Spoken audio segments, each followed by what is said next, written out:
கட்சிக்குலாம் நாங்க போத்திட்டு போற பழக்கம் எங்களுக்கு கிடையாது.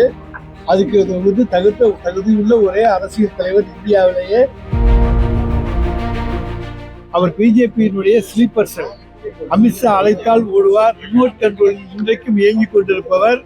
தாவாக்காவை வேணால் பிஜேபிக்கு இழுத்து கொண்டு வர முடியுமே தவிர அவர் அதற்கான அசைன்மெண்ட்களை தான் அனுப்பப்பட்டிருப்பார் என்பது எங்களுடைய கருத்து. அவர் ராஜினாமா செய்கின்ற முடிவுக்கு வந்த பிறகு பாருங்கள் என்று சேகர் பாபு நட்பு ரீதியிலே அவரை அழைத்திருக்கிறார். யாரை வைத்து யார் எந்த அரசியல் செய்தாலும் மக்களுக்கு செய்கிற களப்பணிகள் களத்தில் நிற்கும். அது மக்களுடைய மனதில் நிற்கும். மாண்புமிகு தமிழ்நாடு முதலமைச்சர் அவர்கள் கடந்த 4.5 ஆண்டு காலமாக செய்திருக்கின்ற பல்வேறு களப்பணிகள் திராவிட முன்னேற்ற கழகத்தினுடைய கூட்டணிக்கு அதனுடைய வெற்றிக்கு துணை நிற்கும்.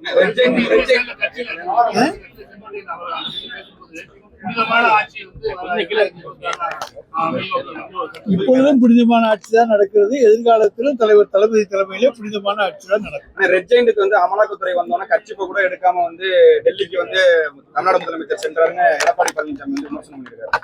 ரெட் ஜெயண்டுக்கு அமலாக்கத்துறை வரணும்னு சொன்னாங்க. உடனடியா வந்து அவசர அவசரமா கட்சிப்ப கூட எடுக்காம வந்து கட்சிப்பெல்லாம் நாங்க போத்திட்டு போற பழக்கம் எங்களுக்கு கிடையாது. அதுக்கு வந்து தகுதியுள்ள ஒரே அரசியல் தலைவர் இந்தியாவிலேயே. முகத்தை மறைத்துக் கொண்டு கட்சிப்பால் செல்லக்கூடிய ஒரே தலைவர் எடப்பாடி பழனிசாமி தான் என்பதை நிரூபித்திருக்கிறார். கார் மாறி கார் செல்பவர், ஏசி காரிலே வியர்வை வந்து கட்சிப்பை துடைத்தேன் என்று சொல்பவர் எல்லாம் எடப்பாடி பழனிசாமி தான். எங்கள் தலைவரை போல ஒரு தைரியசாலி, தைரியமிக்க, வீரமிக்க ஒரு முதலமைச்சர் இந்தியாவில் கிடையாது. திராவிட கட்சிகள் நோக்கி தான் வந்து இது வரைக்கும் வந்து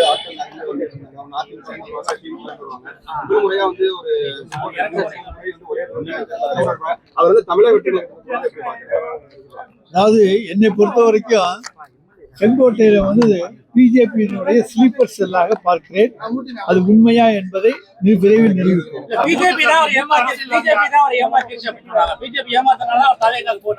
பிஜேபி ஏமாத்தினா அவர் வந்து போயிருக்க மாட்டாரு. அவர் பிஜேபியினுடைய ஸ்லீப்பர் செல். அமித்ஷா அழைத்தால் ஓடுவார். ரிமோட் கண்ட்ரோல் இன்றைக்கும் இயங்கிக் கொண்டிருப்பவர்.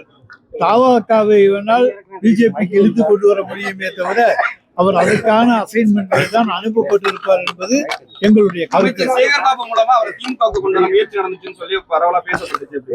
அதாவது யாருமே வெளியே வர்ற போது நீங்க வாங்க அப்படின்னு கூப்பிடுறது இயற்கை. அவர் ராஜினாமா செய்கின்ற முடிவுக்கு வந்த பிறகு பாருங்கள் என்று சேகர் பாபு நட்பு ரீதியிலே அவரை அழைத்திருக்கிறார்.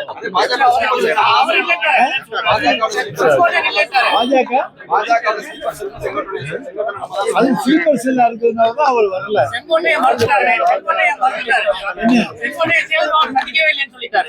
சந்திக்கவே இல்லைன்னா விட்டுருங்க.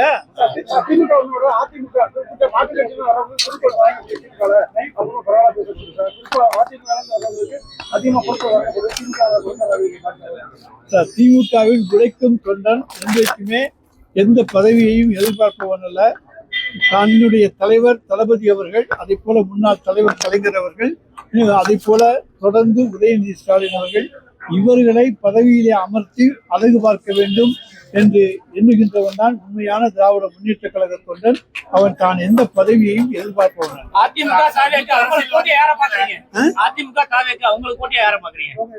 நாங்க யாரையுமே, அதாவது எல்லாருமே களத்தில் போட்டிதான். ஆனால் வெற்றி எங்களுக்கு. மூன்றாவது அணி உருவாகட்டும். அப்புறம் அது பலமானதா பலவீனமானதா என்பதை பார்க்கணும்.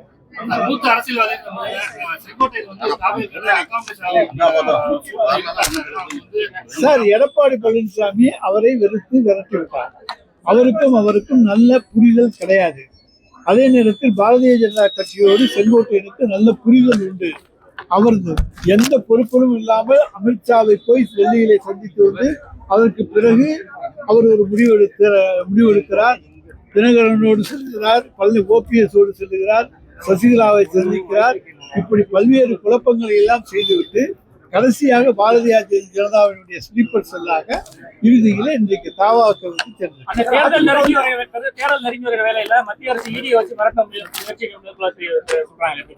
சார், ஈடியை வச்சு மிரட்டினா அவங்க மிரட்டட்டும், அதில் நாங்கள் பயப்பட மாட்டோம்.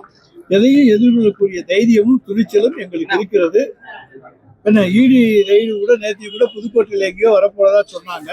எந்த விதமான இதுவும் வரல. எப்ப வந்தாலும் எதிர்கொள்வதற்கு தயாராக இருக்கிறோம்.